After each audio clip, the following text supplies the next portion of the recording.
Alors, je pense qu'on va bientôt pouvoir commencer. Donc, comme d'habitude, je le rappelle, vous avez à disposition l'onglet questions-réponses. Si jamais vous avez des questions, n'hésitez pas à les poser. J'y répondrai avec plaisir, soit si on a un petit creux, dès que j'ai le temps. Sinon, à la fin de la session, bien évidemment, je répondrai à vos questions.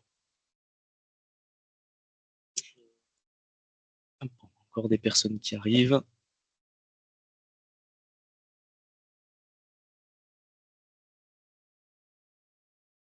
Allez, c'est parti. Donc, bonjour à tous et bienvenue pour ce troisième épisode sur l'installation d'un bastion Walix, épisode pendant lequel nous allons ajouter nos premières cibles, donc une cible SSH et une cible RDP. Alors, quelques rappels du programme. Donc aujourd'hui, voilà, on va ajouter les premières cibles RDP SSH avec la création d'autorisations d'accès simple avec gestion des sous-protocoles. On verra un petit peu ce que c'est exactement plus tard durant la démo. Et il nous restera après cela encore 3 épisodes. Vous avez le rappel des dates qui est juste ici, d'accord, où on déploiera dans le prochain épisode un Access Manager et rotation des mots de passe et ajoute une application. Alors, quelques concepts et généralités sur l'ajout des monos premières cibles RDP SSH. Donc, première question, c'est comment est-ce que je peux me connecter à une cible via le bastion? Donc, tout simplement, vous êtes ce que l'on va appeler un utilisateur primaire. D'accord? Vous avez une identité, d'accord? Et vous êtes ce qu'on appelle le primary account. Donc, c'est simplement le compte que vous allez utiliser pour se connecter au bastion.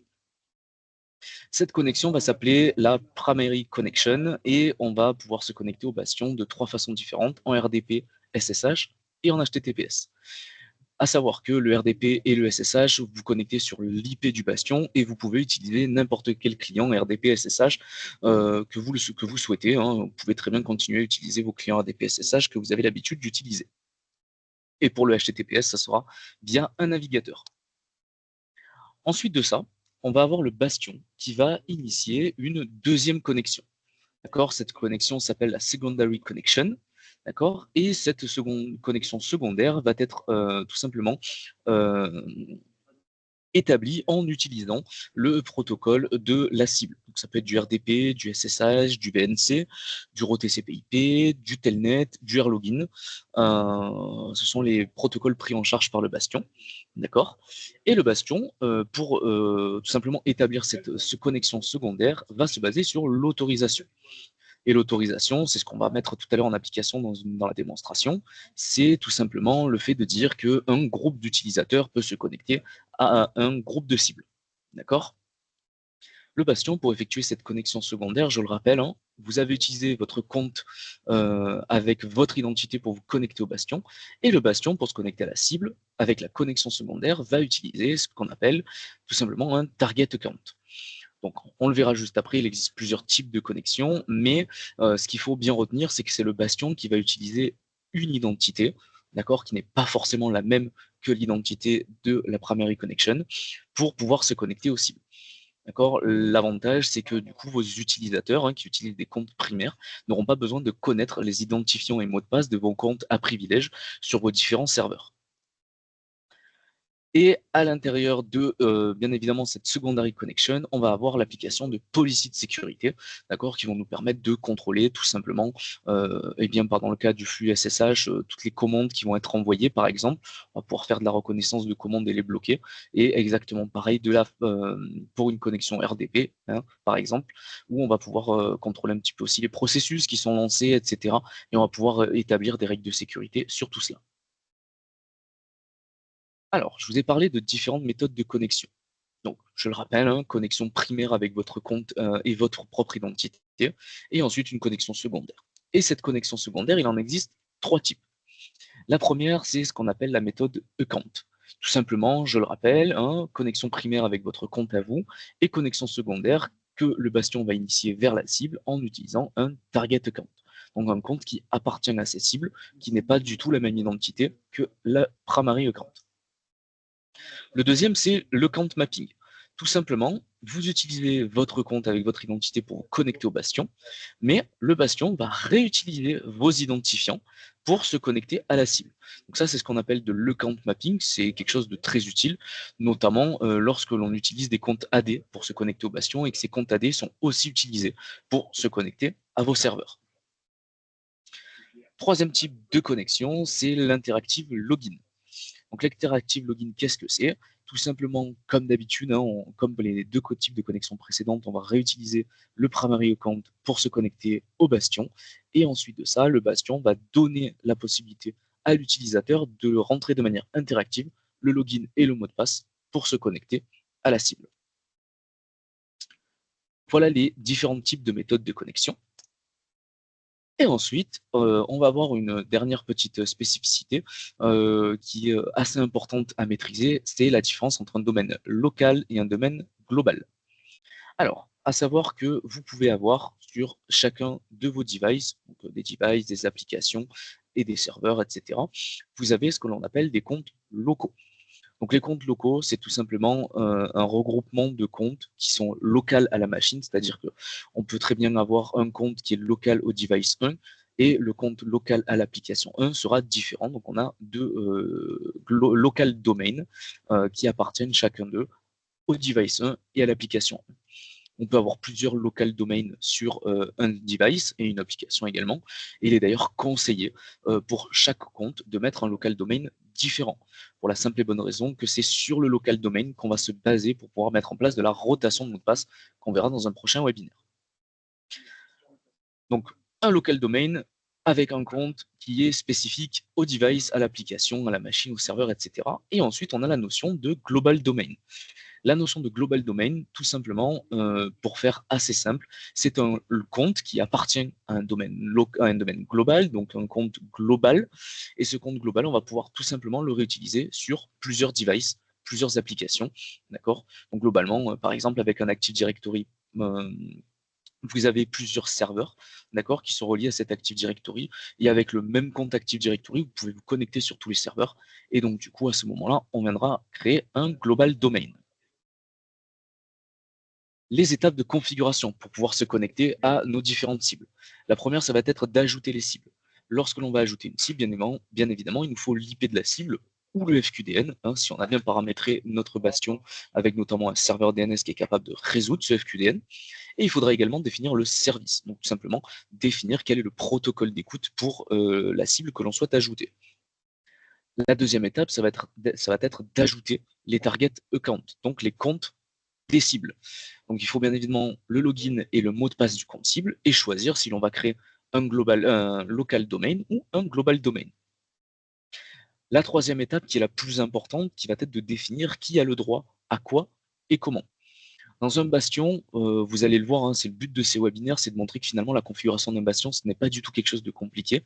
Là où il va falloir passer du temps, c'est vraiment faire la définition, encore une fois, de qui a le droit à quoi et comment. Par exemple, tel groupe d'utilisateurs a le droit d'utiliser tel compte à privilège sur tel serveur ou sur tel groupe de serveurs. Par contre, ce groupe d'utilisateurs-là va pouvoir effectuer telles actions et un autre groupe d'utilisateurs qui a le droit d'accéder au même compte du même groupe de cible, mais par contre aura tout simplement des actions soit un petit peu plus restreintes ou un petit peu plus libres. La quatrième étape, ça va être de créer un groupe d'utilisateurs en fonction de ce que l'on aura défini plus tôt.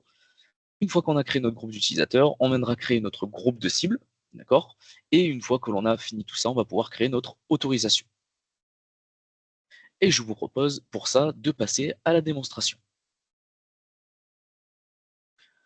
Donc, on se retrouve tout simplement hop, sur le bastion que l'on a configuré ensemble. Et donc, je vais me connecter avec le compte admin.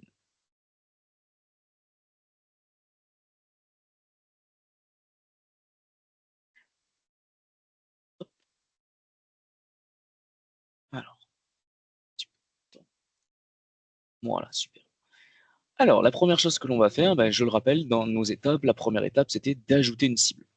Donc, la première cible que je vais venir ajouter, c'est tout simplement un serveur Debian. Donc, pour ça, je vais dans la partie cible et je viens sélectionner le sous-menu équipement. Je clique sur ajouter et je vais donner un nom à mon équipement. Je vais l'appeler Debian Webinaire. On peut mettre un alias si on le souhaite, et on va pouvoir venir entrer l'adresse IP, le FQDN ou le sous-réseau. Bon, là, en l'occurrence, moi, je vais rentrer l'adresse IP directement. On va venir cliquer sur Valider, et une fois que j'aurai cliqué sur Valider, je vais pouvoir accéder aux différents onglets. Le premier onglet, c'est l'onglet Service. Donc, c'est ici, tout simplement, qu'on va venir renseigner quel est le protocole d'écoute de notre serveur. Donc ici, moi, je suis sur une Debian, et le protocole d'écoute va être le service SSH.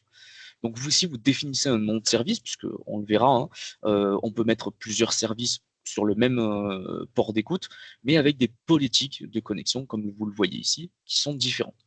Donc là, on en a deux. Hein. On va utiliser la politique de connexion SSH par défaut. Le nom de service, on va laisser SSH, et le port d'écoute de ma machine, c'est le port 22. Ici, vous avez les options du proxy. Donc tout simplement, hein, le Bastion, finalement, vous l'avez compris, il fait office de proxy, d'accord, puisque vous connectez en SSH dessus, et lui, après, derrière, fait une deuxième connexion sur la cible, et bien évidemment, on a possibilité de contrôler tout ce qui est sous protocole SSH. Donc, le plus important, c'est le SSH Shell Connection, qui nous permet tout simplement de pouvoir venir ouvrir un shell SSH, tout ce qu'il y a de plus classique. Ensuite, derrière, on aura la possibilité de mettre en place différentes options que je vous laisserai si vous voulez découvrir. Moi, je vais laisser celles qui sont proposées par défaut, qui nous suffiront largement. Je vais valider et je vais venir passer à la création de mon deuxième équipement qui est cette fois-ci qui sera mon serveur Active Directory. Donc pour ça, je vais l'appeler AD et je vais lui mettre son adresse IP. D'ailleurs, je me suis trompé sur l'adresse IP, ça sera plus simple. Et ici, on va venir ajouter un deuxième service, enfin premier service, mais pour cette deuxième machine. Donc ici, mon Active Directory lui répondra au service RDP. D'accord. Donc on va utiliser le nom de service RDP. On vient sélectionner le port. Hein, par défaut, on est sur du 3389 avec une politique de connexion. D'accord. Et on va utiliser la politique de connexion RDP. C'est celle qui est de base. Vous avez aussi à droite, bien évidemment, les options de proxy, mais cette fois-ci pour le RDP, d'accord. Et vous le voyez, bien, on a des options qui sont quand même assez parlantes, hein, notamment tout ce qui est RDP clipboard up et down, donc le copier-coller de fichiers, la remontée des imprimantes, etc., etc. Donc moi, je vais laisser ça de manière un petit peu laxiste. Hein, on va laisser toutes les options de proxy pour cette démonstration, mais bien évidemment, vous pourrez jouer avec sans problème. Alors, ensuite, la deuxième étape, ça va être d'ajouter les target accounts, donc les comptes locaux ou globaux aux différentes machines. Donc, je vais commencer par la machine Debian Webinaire. Donc, on a deux façons hein, d'ajouter un compte local à une machine. Soit on se rend sur l'équipement directement dans l'onglet comptes locaux, soit à gauche dans l'onglet cible et dans le sous-menu compte, on va pouvoir choisir les comptes d'équipement et on va pouvoir venir ajouter un compte d'équipement. Donc ici, je vais venir sélectionner mon compte d'équipement qui s'appelle Debian Webinaire. Ici, je vais pouvoir renseigner un domaine local. Donc ici, on va l'appeler debian.local, par exemple. Alors, il faudra aller l'ajouter dans les domaines locaux, donc on va laisser local par défaut. Et ici, on va pouvoir mettre le nom de notre compte. Donc moi, le nom du compte que je vais vous présenter, bon, on va mettre le compte route. Et ensuite, vous avez l'identifiant du compte. Alors, quelle est la différence entre les deux? L'identifiant du compte, c'est l'identifiant qui sera utilisé pour se connecter à la cible. Le nom du compte, lui, c'est si on souhaite, on va le mettre comme ça, on va pouvoir le voir un petit peu. C'est tout simplement si vous souhaitez cacher l'identifiant du compte. D'accord. Si tout simplement vous ne voulez pas que vos utilisateurs puissent visualiser l'identifiant du compte avec lequel ils se connectent, vous mettez un nom de compte qui est différent de l'identifiant du compte. Ici, la politique d'emprunt, on en parlera du coup dans un prochain épisode. Et pour l'instant, je ne peux pas mettre en place de changement automatique de mot de passe ni de clé SSH. Je viens valider et j'ai la possibilité ensuite de venir renseigner le mot de passe. Hop, je vais faire un copier-coller qui sera plus simple. Je vais rentrer mon mot de passe, voilà. Et ensuite de ça, je le confirme et je viens cliquer sur valider. Et là, donc, je viens de créer mon compte d'équipement, mon local account sur ma machine Debian Webinaire. Maintenant, je vais aller ajouter des comptes globaux. Pourquoi un compte global? Tout simplement parce que je vais me connecter sur un Active Directory et que donc sur cet Active Directory là, je vais utiliser des comptes Active Directory. Donc pour ça, je vais d'abord aller me rendre dans domaine et je vais venir créer un domaine global. Ce domaine global, je vais l'appeler save.local, hein. Donc save.local et le nom réel, c'est le nom réel du coup de votre global domain. Vous pouvez mettre une description, vous pouvez changer le type de coffre-fort. Le type de coffre-fort, c'est tout simplement là où vont être stockés les mots de passe. Donc par défaut, vous stockez ça directement dans le bastion de manière chiffrée, bien évidemment. Ou vous pouvez choisir de cliquer sur externe et vous avez les plugins de coffre-fort. Donc soit vous réutilisez un coffre-fort externe, donc qui peut être un autre bastion Wallix, ou sinon les 3 autres plugins que vous avez à votre disposition. Nous, on va garder un local, on va garder le type de coffre-fort local, on ne va pas activer de changement de mot de passe et on ne va pas mettre en plus, on ne va pas mettre en place de royaume Kerberos. Je clique sur appliquer. Une fois que j'ai créé mon global domain, je vais pouvoir directement depuis le menu de création cliquer sur ajouter un compte. Et les comptes que je vais pouvoir ajouter, tout simplement, ils sont juste ici. Donc le premier, ça va être Bob. Allez, le premier, ça va être Alice. Donc l'identifiant et le nom, c'est exactement ce que je vous expliquais tout à l'heure, hein. Soit le nom, c'est ce qui va apparaître aux yeux de l'utilisateur, et l'identifiant, c'est ce qui apparaîtra, c'est ce qui sera utilisé pour se connecter à la machine. Donc là, ici, on va mettre copier depuis le nom, parce qu'on va pas mettre la même chose. Ici, on va mettre le mot de passe. Voilà, on ne va pas utiliser de clé SSH. On ne veut pas mettre de changement automatique du mot de passe, ni de la clé SSH. La policy d'emprunt, on ne la touche pas, c'est celle par défaut. Et ensuite, on va pouvoir appliquer. Je vais en profiter pour venir immédiatement renseigner mon deuxième compte. Voilà, on fait exactement la même chose et on va venir cliquer sur appliquer. Donc si je reprends mes étapes, je viens d'ajouter mes cibles, je viens d'ajouter mes target accounts. On a vu comment on ajoute un local domain, enfin un local account via un local domain sur une machine et un global domain. Ce global domain, pour pouvoir l'utiliser sur les machines, il faut venir se rendre sur la machine en question. On va venir tout simplement dans, hop, c'est pas ici, dans le domaine local, dans le global domain.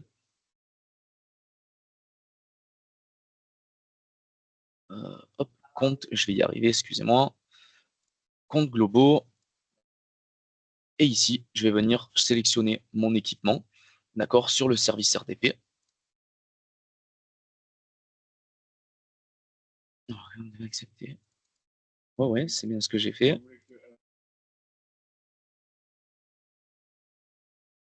Alors, décidément, on est abonné aux effets démo, nous. Alors, on va retourner sur l'équipement.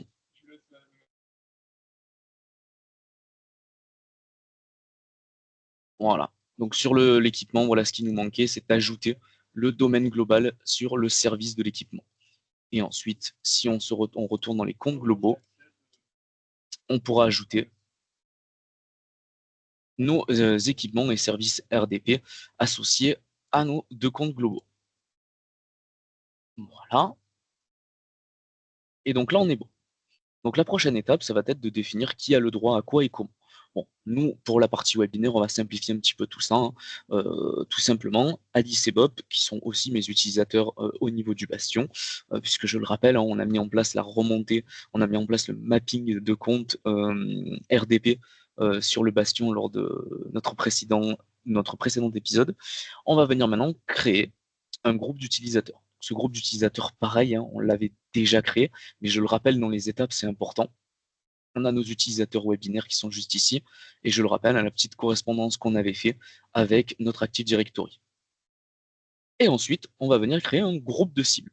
Donc je vais dans l'onglet cibles, je vais tout simplement dans le sous-menu des groupes, et je vais venir créer un groupe. Ici, on va l'appeler cible webinaire. On va valider. Et dans la partie cible gestion des sessions, on va pouvoir utiliser les différentes méthodes de connexion dont je vous ai parlé tout à l'heure. On a la méthode account, la méthode mapping account et interactive login. La dernière, je ne vous ai pas parlé, c'est compte de scénario. Simplement, c'est des comptes un petit peu spécifiques, notamment pour l'ouverture de sessions SSH, avec lesquels on va pouvoir exécuter quelques commandes pour donner des droits bien spécifiques. C'est un scénario qui va se dérouler à l'ouverture d'une session. Nous, on va utiliser la méthode account, d'accord? Et on va ajouter tout simplement un équipement et ses comptes locaux. Donc en l'occurrence, souvenez-vous, on a créé un compte local sur l'équipement Debian Webinaire, le service SSH, et ici, vous voyez, le nom du compte, on avait mis un hidden identifiant, donc on ne voit pas le nom du compte.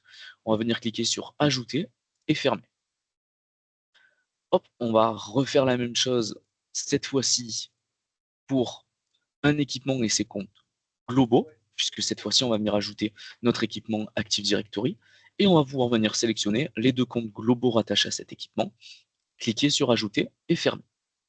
Donc là, on vient de créer notre groupe de cibles, et la dernière chose qu'il nous manque à faire cette fois-ci, ça va être de créer une autorisation. Et cette autorisation, tout simplement, on va cliquer dans l'onglet Autorisation et cliquer sur Gestion des autorisations. Et donc là, une autorisation, finalement, c'est très simple. On va lui donner un nom. Nous, ça va être démo webinaire. Hein. On va venir sélectionner notre groupe d'utilisateurs, donc nos utilisateurs du webinaire, et notre groupe de cibles que l'on vient de créer à l'instant. On peut ajouter une description qui est facultative ici.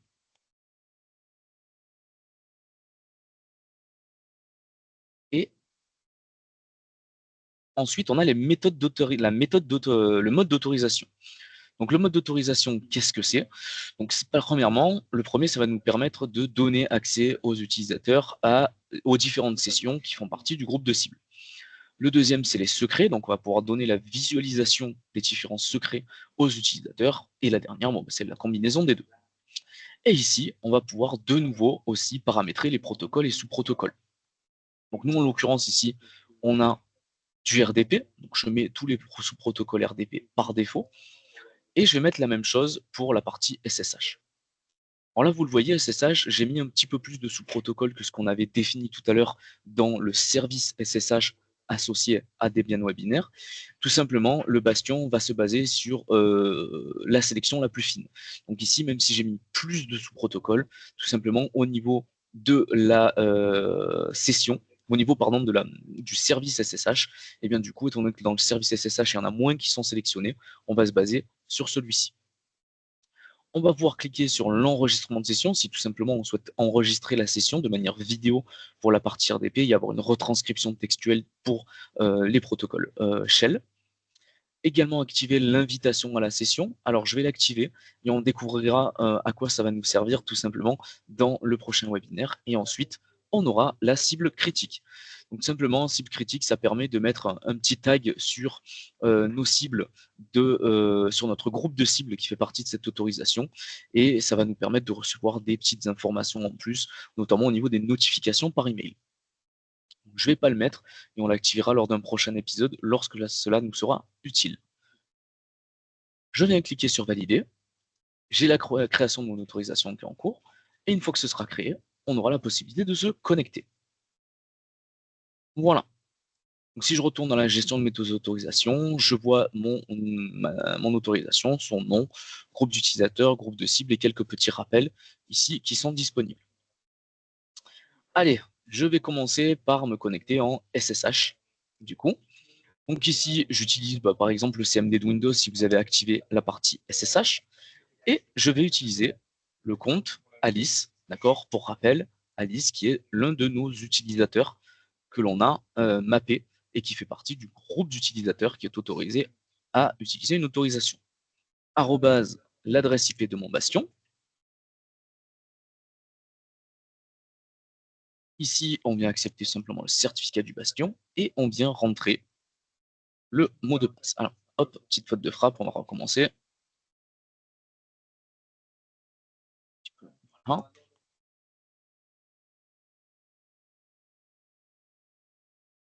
Et donc, étant donné que je n'ai qu'une seule cible de possible à utiliser, je suis connecté de manière totalement automatique.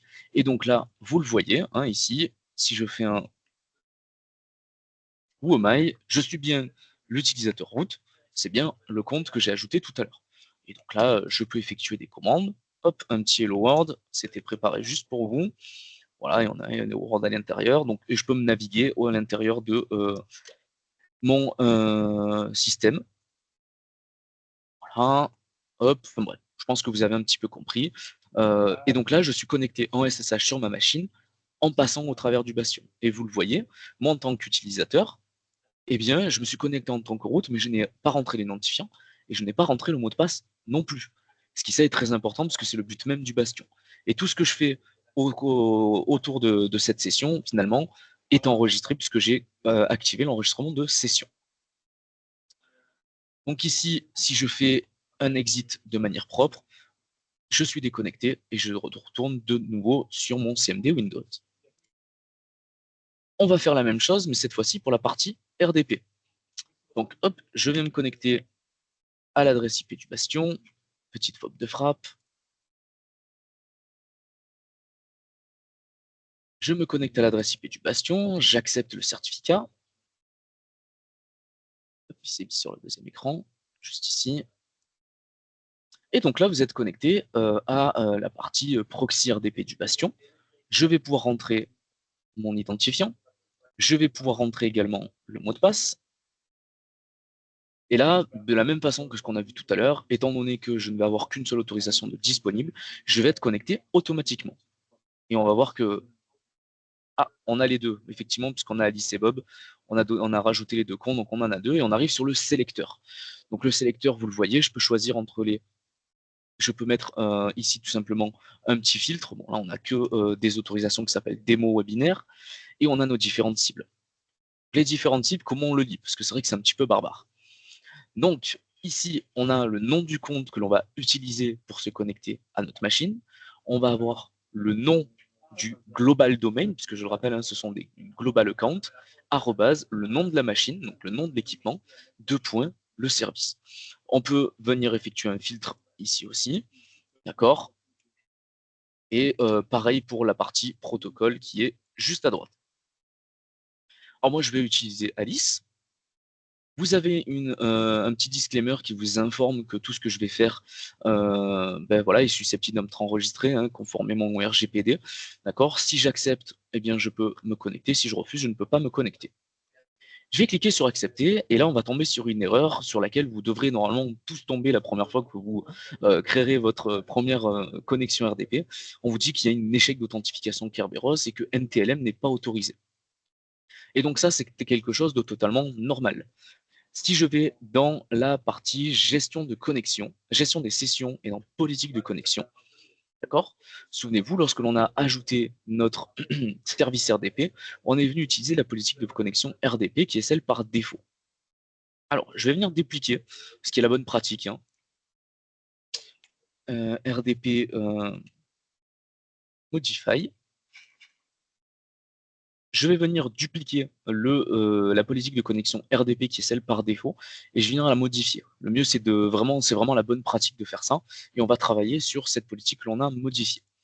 Alors, pourquoi j'ai pas pu me connecter? Vous l'avez vu, il y a un échec d'authentification Kerberos.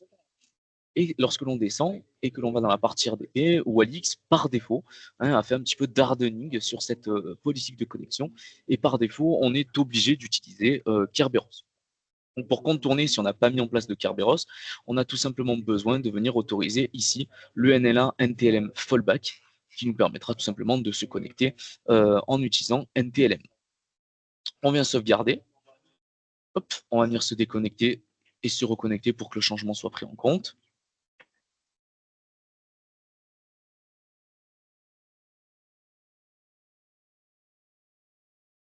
Ah, ça n'a pas dû être pris en compte. Est-ce que j'ai bien sauvegardé?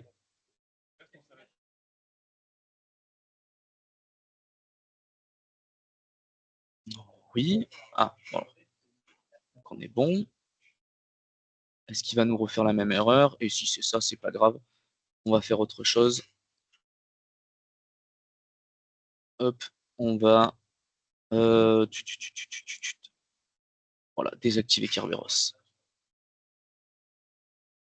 Tout simplement. Pareil, on se déconnecte et on se reconnecte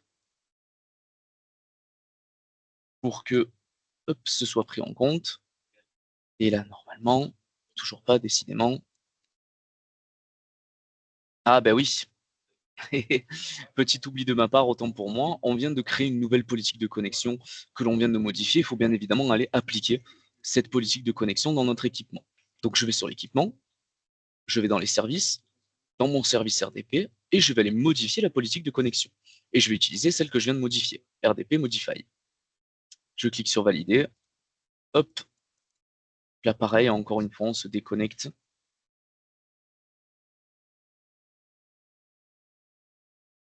Et là, normalement, voilà, on clique sur accepter. Et vous le voyez, j'ai tout simplement mon authentification qui a réussi. Et là, j'ai l'ouverture de ma session RDP sur mon Active Directory, tout ce qu'il y a de plus classique. Alors, bon, là, il y a un petit souci, mais ça, c'est rien de grave. Simplement, vu que l'Active Directory que j'utilise, c'est une Active Directory qu'on utilise pour d'autres démos, j'ai pas autorisé mes utilisateurs à se connecter. Mais si je me connecte sur l'Active Directory que j'utilise, j'autorise cet utilisateur à se connecter, cela va marcher correctement. Hop. Voilà. Dernière petite chose, on a dépassé de quelques minutes, mais c'est pas grave.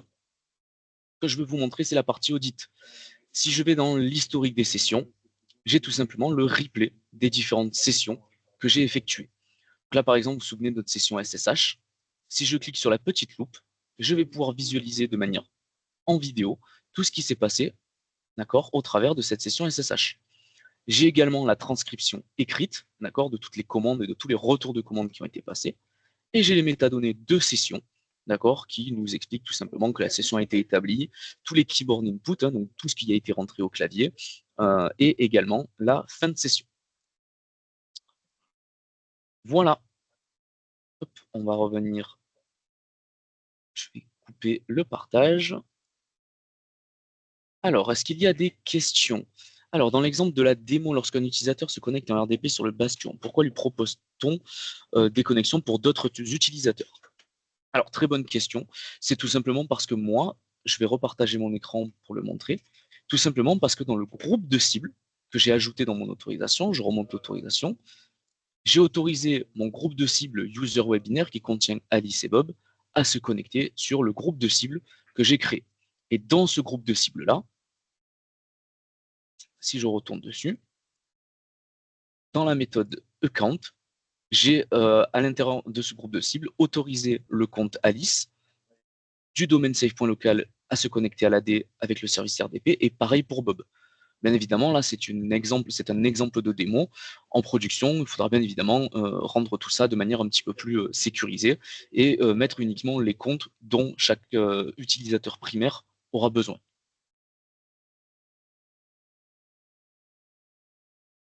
Alors, dans la gestion des autorisations des groupes, c'est bien le groupe de cible qu'on...